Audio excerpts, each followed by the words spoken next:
Hello friends, कैसे हो आप सब। आई होप कि आप सब अच्छे होंगे और आप सभी की पढ़ाई भी अच्छी चल रही होगी। फ्रेंड्स, आज की वीडियो पर हम भारतीय अर्थव्यवस्था में मध्य प्रदेश की वर्तमान स्थिति देखने वाले हैं। तो चलिए फ्रेंड्स, आज की वीडियो स्टार्ट करते हैं। फ्रेंड्स, सबसे पहले हम मध्य प्रदेश एवं भारत के चुने हुए समाज आर्थिक विकास संकेतांक के बारे में देखेंगे।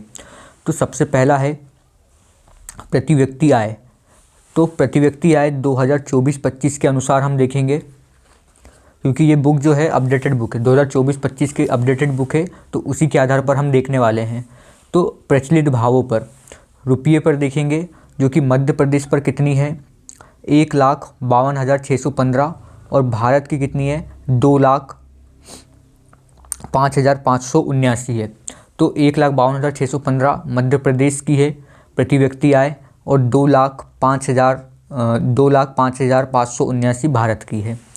और स्थिर यानी कि 2011-12 के भावों पर देखें तो 70,434 मध्य प्रदेश की है और 1,14,705 किसकी है भारत की है टोटल। उसके बाद हम बैंकिंग में देखें तो प्रति लाख जनसंख्या अनुसूचित वाणिज्यिक बैंक टोटल कितने हैं, तो मध्य प्रदेश पर 10 है और पूरे भारत पर कितने हैं 12 है।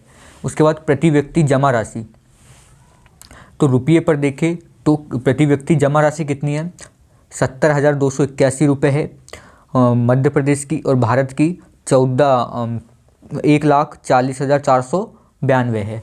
उसके बाद ऋण या जमा अनुपात कितना है, तो प्रतिशत में 67.4% और मध्य प्रदेश में, और इंडिया पर 71.9% है।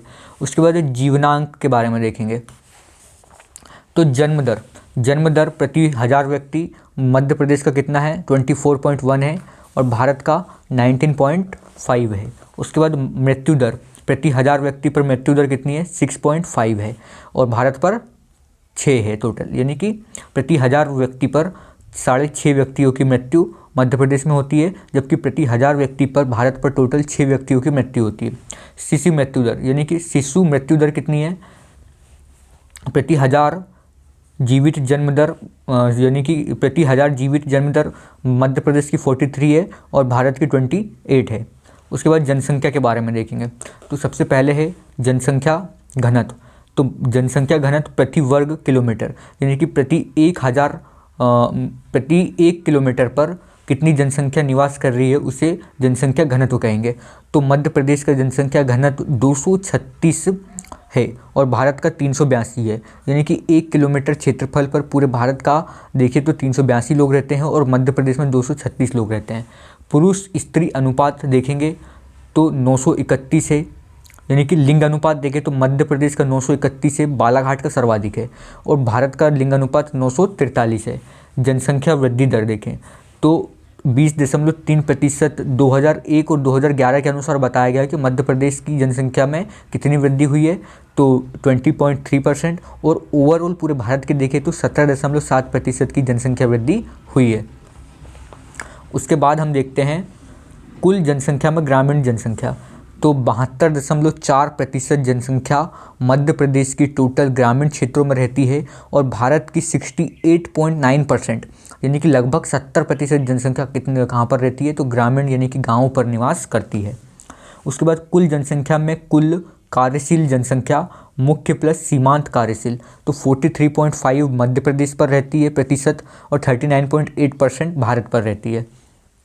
उसके बाद देखते हैं मुख्य कार्यशील जनसंख्या में कुल महिला कार्यशील जनसंख्या, तो 32.6% प्रतिशत महिलाएं मध्य प्रदेश में कार्यशील है, जबकि भारत पर 25.5% महिलाएं। कुल कार्यशील जनसंख्या में कृषक तो 31.2% मध्य प्रदेश पर है, तो 19.9% पूरे भारत पर है। कुल कार्यशील जनसंख्या में खेतीहर मजदूर कितने हैं 38.6% और भारत पर 17.9% है। उस पर कुल कार्यशील जनसंख्या में पारिवारिक उद्योग कर्मी कितनी है, तो 3% है, वहीं भारत पर 2.6% है। कुल जनसंख्या में अनुसूचित जाति यानी कि SC प्रतिशत कितनी है 15.6, मध्य प्रदेश में 15.6% पर SC है और पूरे भारत पर 16.6% है। कुल जनसंख्या में अनुसूचित जनजाति की संख्या कितनी, यानी कि एसटी की, तो 21.1% एसटी है। पूरे भारत पर 8.6% एसटी है। उसके बाद ऊर्जा में देखेंगे तो पवन ऊर्जा भारत पर, मध्य प्रदेश पर कितनी है, तो 15,404 मेगावाट है। और पूरे भारत पर कितना है, 6,95,509 है। सौर ऊर्जा की बात करें तो 61,660 मेगावाट है। वहीं भारत पर कितने हैं, 7,48,990 मेगावाट है। बायोमास ऊर्जा की बात करें तो 1,386 मेगावाट है और पूरे भारत पर 42,312 मेगावाट है। साक्षरता की बात करें तो टोटल साक्षरता मध्य प्रदेश की 69.3% है, यानी कि 70% मान सकते हैं। और पूरे भारत की कितनी है, तो 73% है। उसके बाद कुल पुरुष साक्षरता की बात करें तो 78.7% मध्य प्रदेश की है और वहीं पूरे भारत की 18.9% है। स्त्री साक्षरता की बात करें तो 59.2% मध्य प्रदेश की है और भारत की 64.6% है। आइए अब हम कुछ इम्पोर्टेंट्स दो वर्ड से उनके बारे में समझ लेते हैं कि जीवन प्रत्याशा क्या होती है, यानी कि लाइफ एक्सपेक्टेंसी क्या होती है। तो किसी भी देश में लोगों की जीवित रहने की औसत अवधि जीवन प्रत्याशा कहलाती है। यानी कि कोई भी देश में जो लोग रह रहे हैं, एवरेज कितना जीवन यापन कर रहे हैं, कितने समय तक जीवित रह रहे हैं, तो उसे जीवन प्रत्याशा कहते हैं। तो जीवन प्रत्याशा यह एक व्यक्ति के औसत जीवन काल का अनुमान है, यानी कि एवरेज कितना व्यक्ति जी रहा है उसे जीवन प्रत्याशा कहते हैं। तो 2021-2025 के अनुसार तो भारत का पुरुष कितना जी रहा है, तो 69.40, यानी कि 69 साल तो जी ही रहा है एवरेज। और सर्वाधिक देखा जाए तो भारत पर केरल है। केरल के लोग, यानी कि केरल का जो पुरुष है 73.50, यानी कि 73.5 साल तो जी ही रहा है। वहीं मध्य प्रदेश का पुरुष 66.70, यानी कि 66 साल तो जी ही रहा है। उसके बाद महिला की बात करें तो पूरे भारत की महिला 72 साल तो जी ही रही है, एवरेज उसका है। और केरल में सबसे ज़्यादा महिलाएं 79.20, यानी कि 79 साल जी रही है। वहीं उत्तर प्रदेश का न्यूनतम है जो कि कितना है, 69.10, जो कि न्यूनतम महिला जी रही है। उसके बाद दूसरा टर्म है प्रजनन दर, यानी कि फर्टिलिटी रेट।